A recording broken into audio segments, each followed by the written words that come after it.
Hello and welcome to this, the finals of Grand Prix Utrecht. We see the #1 and #2 seeds are going to be squaring off here, both with Mardu Ballista. Do we think that this might be the deck of the tournament? It is definitely the deck of the tournament. Not very many people have been talking about it, but the ones have brought it here have done really well. There have been 3 players in the top 8 and 2 of them in the finals.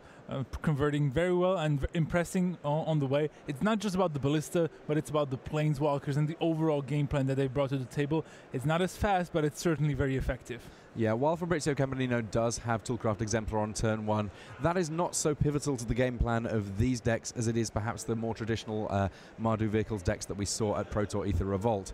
Here, there's a little bit more potential for a late game charge with Planeswalkers, with that Walking Ballista, and with things like Thalia shutting down some options. Fatal Push here, dealing with Toolcraft Exemplar, so Heart of Kiran not going to be able to get crewed as easily by Fabrizio Campanino in subsequent turns.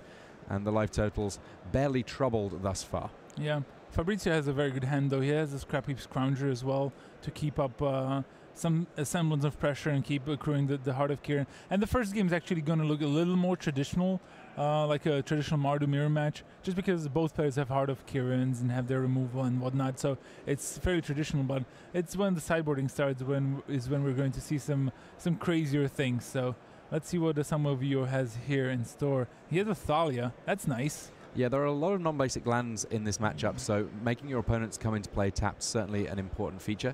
Although it looks like there is a Plains on turn 3 for Fabrizio Campanino. What does he have on turn 3? He has both a Toolcraft Exemplar and a Scrap Heap Scrounger, both coming to play tapped. I mean, Samuel already knew that he wasn't going to have to worry about any crewing of that Heart of Kiran, but it turns out 2 creatures both coming in tapped here. What's he got as a follow-up? Yeah, he just drew a Gideon. I also saw an unlicensed disintegration. He has the 4th land, Inspire of Industry.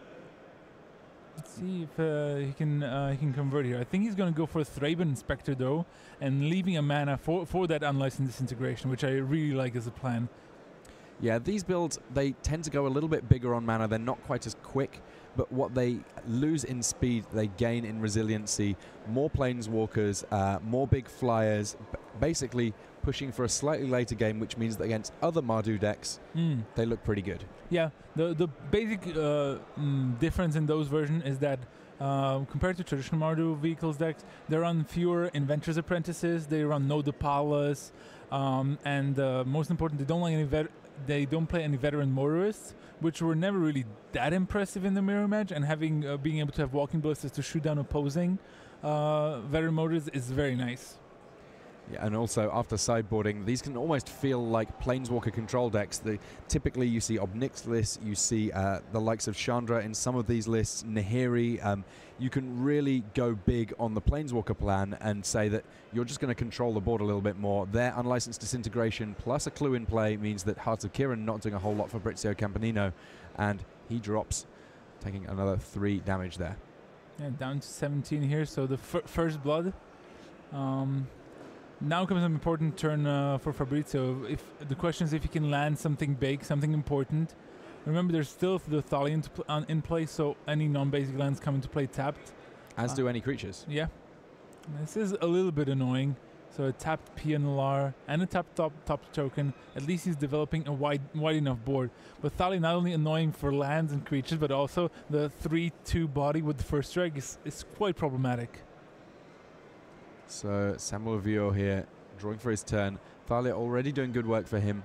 We've seen him hold off on Gideon for now because he wanted unlicensed disintegration. Maybe this is the turn for him to pull the trigger. We'll see. Samuel Vuillot already presenting. Okay, so my white-black Stories is going to go to the side because he's about to play a Gideon, I think. There it is. And Gideon, every single ability on Gideon getting played a fair amount. One of the reasons that it's one of the most powerful Planeswalkers that we've seen of late. In this case, making a Knight ally token. Yeah, well, I've seen Sam Vuillot be very predictable with his use of Gideon, but I quite like it. Comes into play, he puts a 2/2 into play. Next turn, plus attack. He just starts swinging with those Gideons as soon as possible.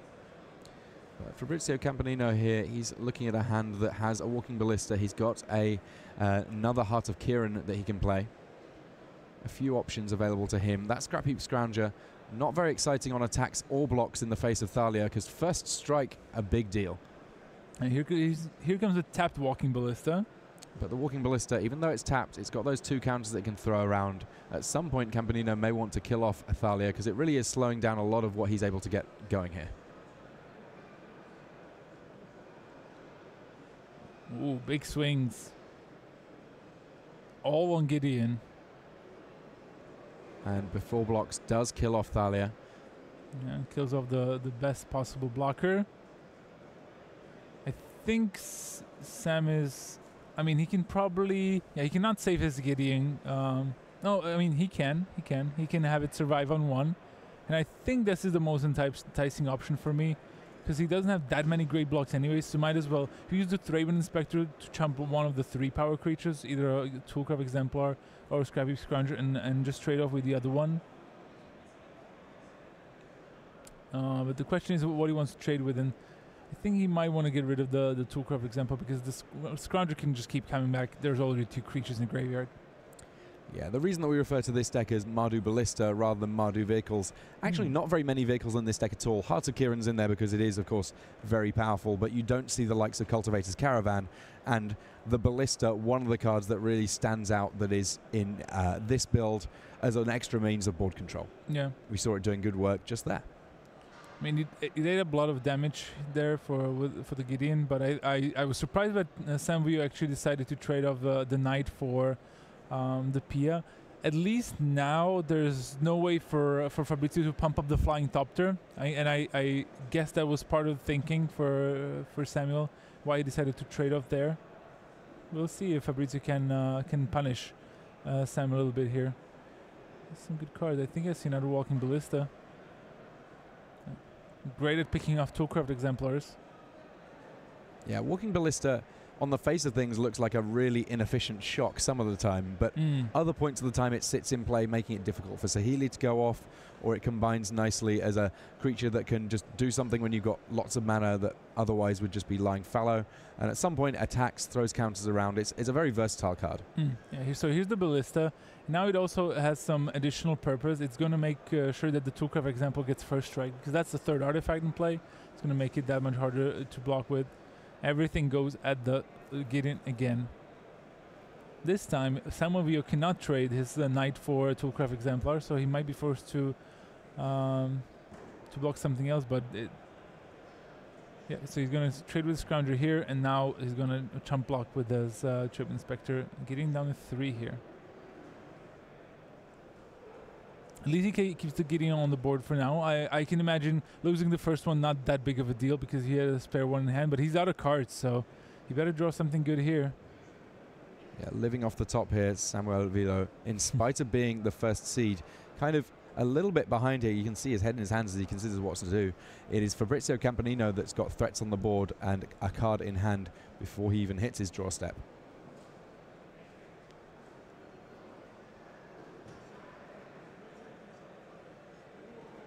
Right, and it's a good one. Walking Ballista. That's actually really good. Yeah, can mow down a couple of creatures here quite happily. Yeah. Now, we're talking about this as a mirror match. This is not a pure 75 card mirror. There are a few differences, and I think we might want to point out some of them as we get going. In Fabrizio Campanino's deck, he has more in the way of flyers. So he has a couple of... in Fabrizio Campanino's deck, we have... let me just find her. I think Archangel Avacyn and Aethersphere Harvester. So 2 of each of those. Meanwhile, on the other side of things, main deck Chandra Torch of Defiance for Samuel Vuillot. Now look at that. Sam Vuillot just, as predicted, he just starts swinging with the Gideon. He doesn't care. And I love this plan. It's just so much damage, fast. And look at that. Heart of Kieran only from Fabrizio Campanino. The Walking Ballista decimating the board on the other side, meaning that Fabrizio doesn't have anything to crew with just yet, but we know there's a Scrap Heap Scrounger coming in shortly.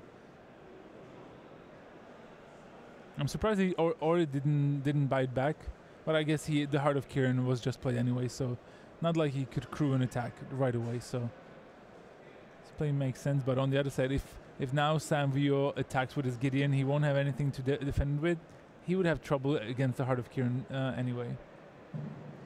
So might as well just keep attacking. Yeah, this might be a parting shot from Gideon Alayo Zendikar, but at this point it does mean that Fabrizio Campanino getting low on life, down to just 7 here. He also still has that clue. I mean, keeping an artifact in play, pretty handy for a number of cards, most notably Unlicensed Disintegration. But Vuillot says, you know what, I just need the cards right now. I recognize I'm going to lose my Planeswalker, and there's not much left once you get past that. Yeah, and it looks like he drew something because he started lining up mana immediately. Might be bluffing, of course. We've seen a few players try their hands at bluffing. Yeah, it's easiest to bluff when there's sort of you're in a position to threaten things. When you're sort of already a bit on the back foot, maybe your opponent just says, well, I just need to go for it. But the Scrappy Scrounger does come down here, or come up from the graveyard, I suppose.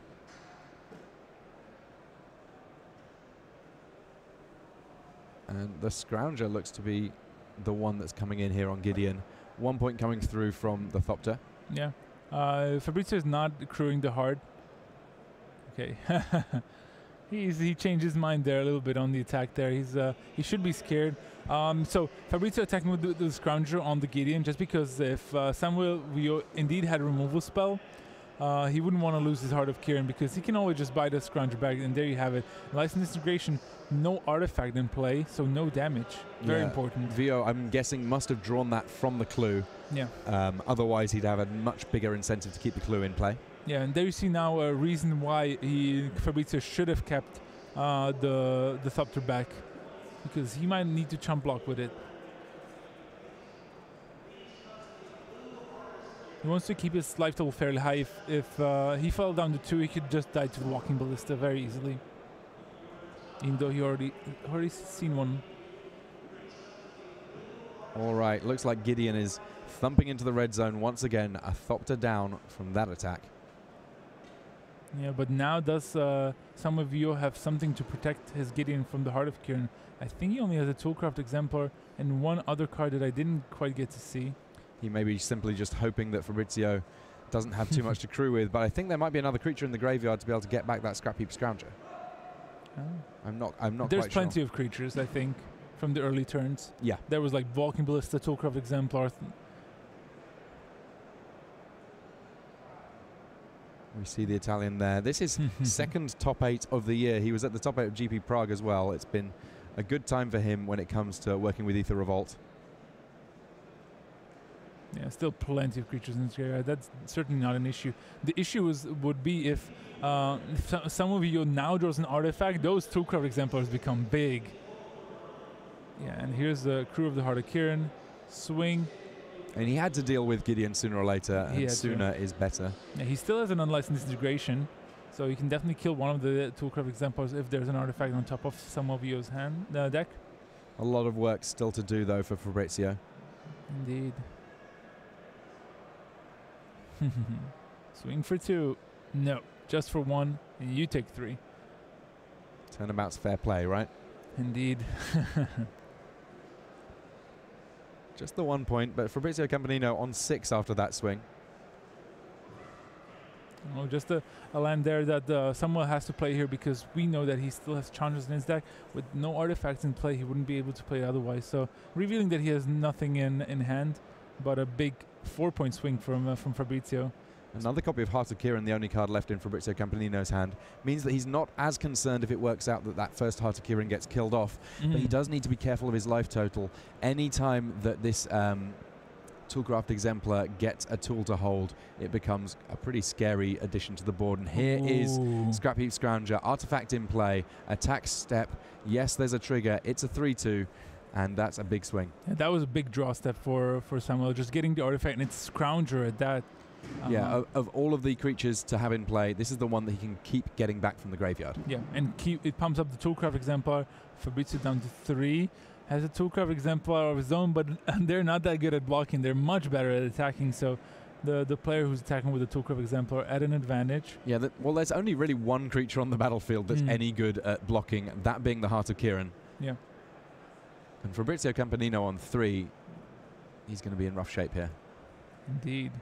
But on the other side, If Vuillot attacks with both creatures here, the Heart of Kirin will eat the Toolcraft Exemplar, and but the Fabrizio's dwarf will have to block the other creature just to survive. It looks like Samuel Vuillot did draw something. It is a Thalia, all right, and it's a swing. Yeah, the fact that Samuel Vuillot here has such a life advantage on his opponent does mean that he can be a little bit more aggressive in spite of the fact that Heart of Kirin is a good blocker. Yeah, so they're basic trading exemplars here. Now the advantage for me is Samuel Vuillot's court. Looks like another land there for Fabrizio Campanino. Yeah, and that's it. Wow. Samuel Vuillot picking up the first game. Both these players looking a little flustered. Yeah, like Sam is the disapproving look of Fabrizio Campanino was like, nah. And as you said, he top-8 in Prague, and I think he really wants the title here. He lost in the quarterfinals in Prague right away, so he definitely wants to make sure that he gets the win there. And there's a trophy for the winner. Yeah, great shot of our feature match area there. This, the very last match of GP Utrecht. Over 1,200 players initially showed up, just 2 of them still in the competition. Both these guys will be going to the Pro Tour, part of making top 8 or getting a record good enough to make top 8 does mean that you are guaranteed that shot at the Pro Tour, so we will see them later this year. A good thing for Sam Vuillot is that the fact that his friend Alexander Haber also made top 8, which makes it always easier. You fly into a foreign country with a friend, you have someone to test with, and I'm sure there's a bunch of other Frenchies that that will like to test with them, such as Elliot Bousseau, their deck creator. Yeah, it's always great to have travel partners, have people to test with, and also just people to hang out with when you're in a new city. Just makes everything a little bit more fun. And let's face it, Magic the Gathering, the reason we play it is because it's really fun. Of course, yeah. And there, I was speaking about Elliot Bousseau. He was there in the back with a hat on his head. Looking forward to that. And he has to be feeling pretty pleased with himself. Yeah, he's been working on this deck a lot, and he's just seeing it do great work here at Grand Prix Utrecht. I would not be surprised at all to see this become kind of the ubiquitous version of Mardu going forward, because ultimately it's the one that's risen to the top at this tournament. Yeah, on the other side, I think the meta will keep shifting a little bit here and there, some small innovations making the rounds. I felt that for this tournament, 4-color Saheeli would be pretty well positioned, because it just with some of the versions that I've seen floating around, they seem to be pretty good against black-green, and they had the tools to fight Mardu, especially post-sideboard. But the Walking Ballistas changed everything. Suddenly, when I'm seeing this deck, I wouldn't want to be on 4-color Saheeli. Yeah, you've just casually, as a Mardu player, now got exactly the same kind of insurance policy that black-green has, which is this on-board trick that will stop the Saheeli combo cold, require them to have all the more pieces. And out of the sideboard, we've seen the likes of Authority of the Consuls, in addition to the main deck Walking Ballista and the main deck Thalia. Yeah, of course, Thalia is great. The Authority, I don't like that much, but it's still like the main deck is already pretty good at fighting the deck, and just if you just add more removal and annoying cards, it really helps in that particular matchup. So I wonder how these players are going to board in, because they both have very different plans. Both have some more planeswalkers in the sideboards, but we've seen the Mardu Ballista deck of Samuel Vuillot deploy Oath of Chandra, Oath of Liliana, Nahiris, and Obnixilis, whereas Fabrizio only has, out of those cards, an Obnixilis of his own, and maybe he's going to board in Kalitas. I saw him, he used that to his advantage in the semis, and I think it might be a matchup also about Release the Gremlins, getting the card advantage. Yeah, I mean, I think that's the thing that this build of Mardu has that maybe your more classic Vehicles bid didn't. They were looking at saying, we have very powerful cards, we will beat you up with said very powerful cards. And really the only sort of long-term source of card advantage in a way was with Scrap Heap Scrounger, because even if it died, you had a way of getting it back. These builds are saying, if the game goes long, we can generate a whole ton of card advantage. Release the Gremlins, dealing with multiple threats. You've got your various planeswalkers that are dealing with threats and still keeping something on the board to develop even further. You can still have fast starts, but it's not just about the fast starts anymore. Yeah. I think they're going to board out some of the weaker creatures in this matchup and just try to turn into just a good value deck with some solid creatures that generate value. You know, your Scroungers, your Thraben Specters and such. But it's going to be interesting to see what they bring, because they can bring some real big haymakers. I see Fabrizio also packed some Sky Sovereigns. That's always something I like to see, even though release the Gremlins. on the Sky Sovereign. You know, we talked about it earlier in the weekend. There's always some gremlins hidden in the Sky Sovereign. Yeah, they just pack them away in there. That's where they live. Sky Sovereign, Consul's flagship, but also Gremlin's hideout. Gremlin hideout, indeed. These players each just shuffling up, hoping to get a solid set of draws in the subsequent games. Cards to take out, I mean, you mentioned some of the smaller creatures. How good or bad is something like Fatal Push in this matchup? It's still fairly important. It is some form of removal. It's not that great, though, of course. I mean, I guess it always hits Walking Ballista. Yeah, pretty much. And if there is an early start, I mean, killing off Scrap Heap Scrounger always feels like kind of a painful position, but if people are sideboarding out creatures, maybe those Scrap Heap Scroungers don't become quite as exciting. Yeah, I think a Fatal Push is the best deployed at killing Heart of Kiran, but I have the sneaking suspicion that they keep boarding out at least some number of Heart of Kirans, just because both players have enough removal and board present that it's just sometimes hard to crew Heart of Kiran, or that it just dies to those Fatal Pushes anyway. So yeah, we'll see. That's why I wanna see some more sideboard games, because we haven't seen that much of the Mardu Ballista deck from Samuel Vuillot in the pseudo mirror match. And this will certainly be a valuable extra bit of information for anyone that's planning on playing this deck in the future. You need to learn the mirror matches if you're going to play any deck that's remotely popular, and I think that there's a good chance this deck will become popular. Looks like Samuel Vuillot, he's got, I don't know if he's got quite enough land there. He's brought in Oath of Liliana. Yeah, I think he has a Swamp and an Inspiring Vantage alongside Fatal Push, Oath of Liliana. I think those should be decent enough. There's a Thraben Inspector. Yeah, this one, because you're not as keen on crewing vehicles for this list, it's not really a big deal. It's only got one power. You love getting the artifact in play, and it's just a solid body that gets you do something of use on turn 1. Yeah, he's waiting on drawing of that card for some reason. Probably has seen it. Okay, it's an Ether Hub. Alright, another land. He leaves up the one Swamp for the Fatal Push. Energy coming for Ether Hub here. Looks like there is a Release the Gremlins along with an Unlicensed Disintegration in hand for Fabrizio Campanino. Already with the clue in play such that he's able to use it to deal 3 damage. And something we've talked about a little bit is occasionally targeting your own clue with Release the Gremlins as well, simply because it means that it's an artifact that is definitely going to hang around. You can get more gremlins out of it.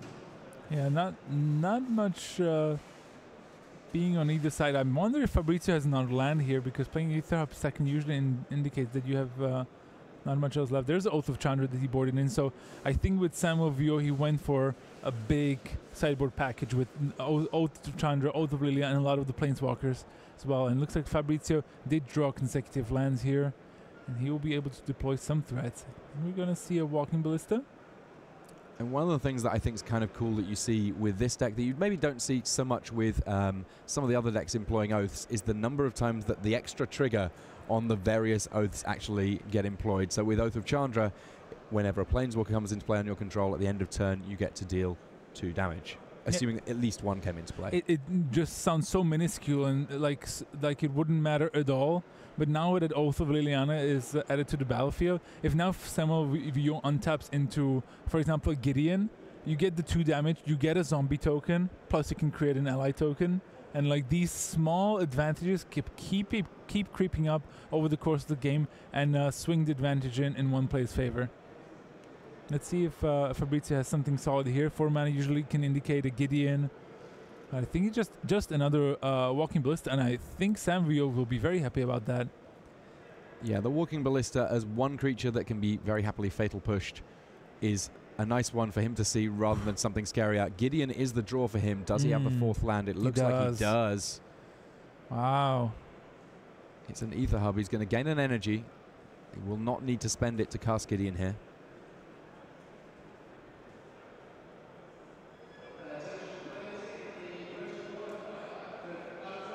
At some point there may be a Fatal Push on the Walking Ballista here. I don't know that that's necessarily going to be this turn though. No, I think he's just going to slam a Gideon and make a 2/2 here. It seems like by far the best thing he could be doing. Remember, Oath of Liliana will generate him a zombie as well. Yeah, picking out a whole variety of tokens here. Yeah, you would think that Oath of Liliana is terrible in this matchup because but Scrappy Scrounger I can just sack. I can bring it back if ever it plays. But I think the fact that you also get zombies while killing something is actually very important. It's an interesting one. 3 copies of Oath of Liliana in the sideboard for Samuel Vuillot. 0 copies for Fabrizio Campanino. Interested to see whether or not that's the difference. Yeah, we'll see. And there's no artifacts yet on Vuillot's side, so no targets for Release the Gremlins. Fabrizio Campanino drew Archangel Avacyn that turn. Okay. That's certainly something that can break open all sorts of stalls.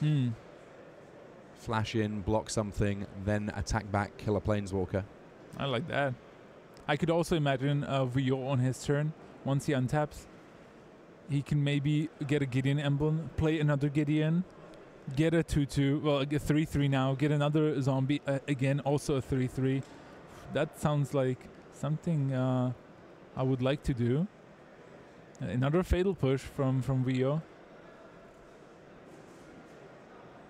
Yeah, I kind of like where Samuel Vuillot is going with this. Yeah. Super friends with extra superpowers thanks to all of these oaths. Yeah. I like it. But knowing Vuillot, and I've been telling this for a couple of rounds now, that whenever we've seen him in the feature match area, his default mode with Gideon has been play him, get a 2/2, next turn, plus swing for 5. And it looks like he might be doing that here. Fatal Push on Walking Ballista here. Putting a decision to Campanino as to where he wants to send that damage. I think that's going to mean Archangel Avacyn. At least this means that Samuel Vuillot is getting to know about the Avacyn before he attacks. Yeah.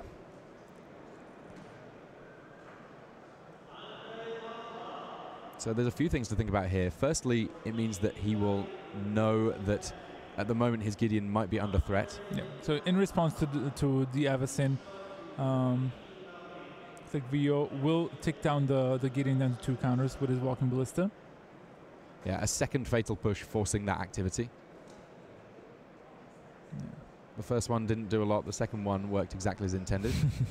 Yeah, surely you're not attacking Samuel Vuillot here into the 4/4 Indestructible Angel. That being the case, it may well be ally time. Yep.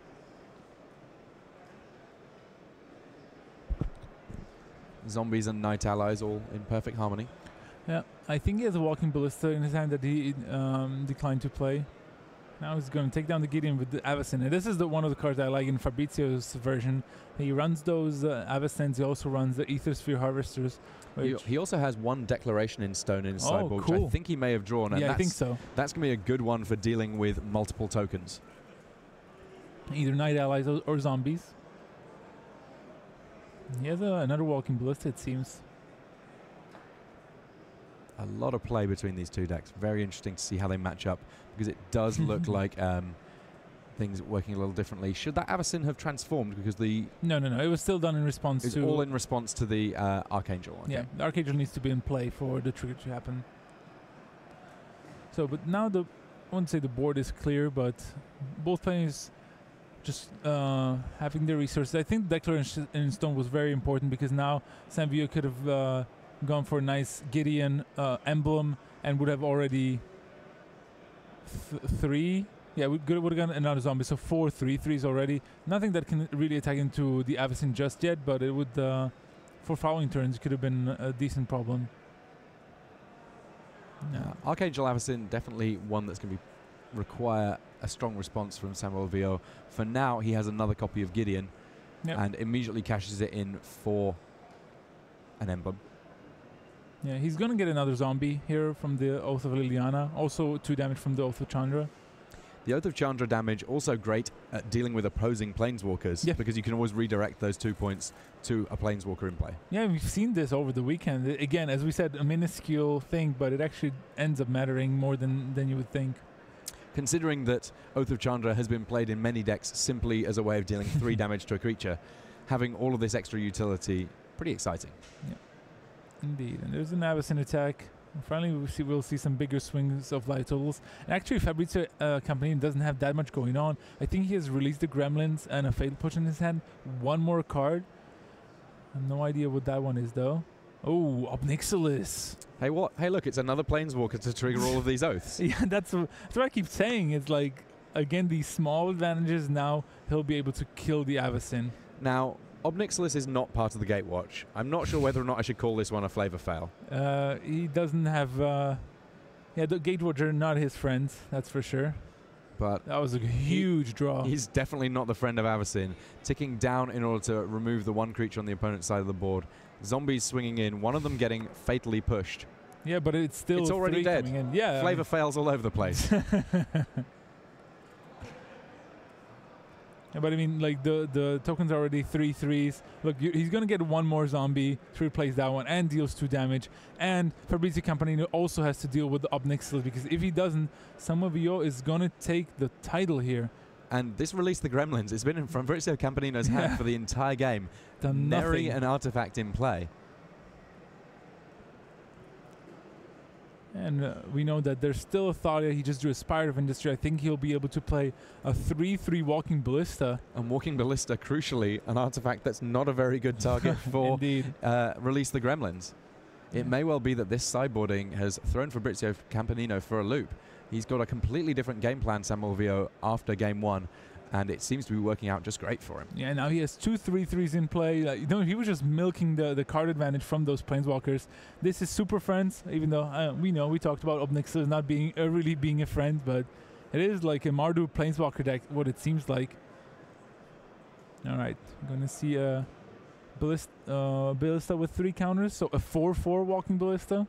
Yeah, even that's interesting. If a Release the Gremlins got pointed at it, there would be a temptation to send 2 points at Fabrizio, then 1 point back at the Walking Ballista to kill it off. Yeah, but there's the handshake. Samuel Vuillot, after having had some kind of tricky rounds earlier and even a tricky game 1, after sideboarding, that was just a fantastically brutal display with all of those Planeswalkers, all of those Oaths, and you can see there his friends just loving getting a chance to watch their friend winning this GP, taking it down. Congratulations to our GP Utrecht winner, that being Samuel Vuillot. This is the end of the round. We will have an interview with Samuel soon enough, but first, these messages.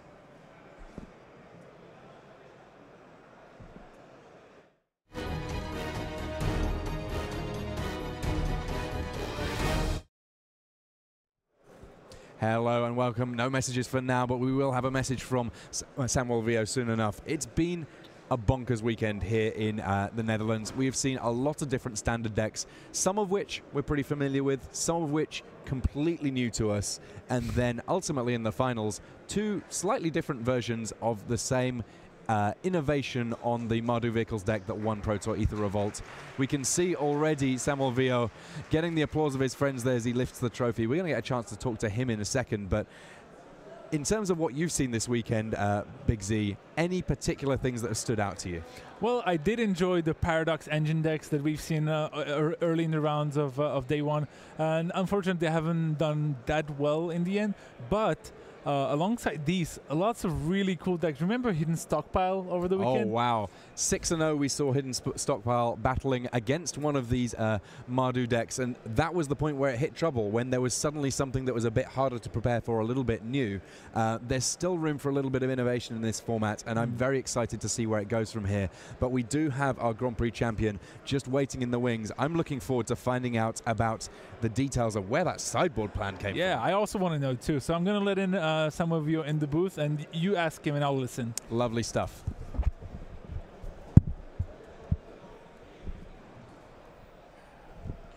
Congratulations, Samuel. A fantastic final for you. I'm just going to move that down there so that everyone at home can hear you. Now, when you came to this tournament, a slightly different version of Mardu. Yeah. How confident were you beforehand that you had the deck for the tournament? Okay, so basically we have been testing a lot on Magic Online, and when the guy went up with the list with the ballistas, we knew it was the future. So we started testing this, but the sideboard, it wasn't really good, you know. And we already played House of Liliana at the Pro Tour, and it was awesome. And so we just say, okay, let's go full houses with the full Planeswalkers and have a really like mid-range controlly sideboard plan with the 4 release the Gremlins as well for the mirror. And it was like it's a revelation. I think people weren't ready as we were for this tournament. Yeah, it was incredible watching Game 2 of the finals. Game 1, we kind of thought that we knew what was going on. There was a lot of back and forth. But Game 2, once you just turned into a Planeswalker deck, every oath that's in play just triggering again and again and again. Is that exactly how you drew it up? Yeah, it was the idea. Like, you just generate value every time you play a Planeswalker, and it just goes on and on and on. And on and on and on until you get the handshake, and you did get the handshake. You get one more because congratulations. We'll see you at the Pro Tour, and you get to go home from this GP here in the Netherlands, a champion. Samuel Vuillot, congratulations once more from everyone here in Utrecht. We have our champion. We have a new deck to look at in Standard. You guys have a great